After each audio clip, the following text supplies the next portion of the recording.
الفنانة المغربية دنيا بطمة صبحت هذا الصباح محيحة على عشيقة زوجها محمد الترك فيصل. كشفت معطيات جديدة بخصوص هذه القضية. لنتعرف على هذه التفاصيل في هذه الفيديو. نشرت الفنانة دنيا بطمة اليوم تدوين جاء فيها تداول مجموعة من الصور على السوشيال ميديا.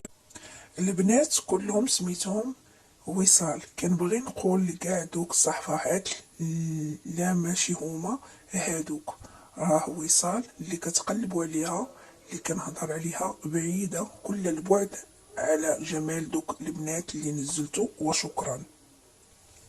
وكشفت واحد الصفحة ديال الفانس دنيا باطمة تفاصيل جديدة حول الهاربة وصال، وقالت فجاري البحث عليها حيث اختفت من جميع المقاهي الشيشة وكباريهات مراكش، وهناك إشاعات تقول أنها سافرت لقرية صغيرة بعيدة عن أكادير ببعض الكيلومترات. نسيت القضية ديال الخلخال، راها لبسات الخلخال ديال دنيا فوق التقاشر، والتقاشر كحلين.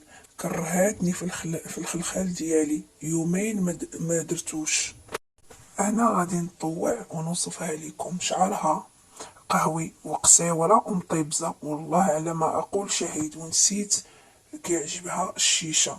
هذا ليس بتنمر، شحال من وحدة قصيرة ومطيبزة ومسرارة، ولكن وصال ما مسراراش.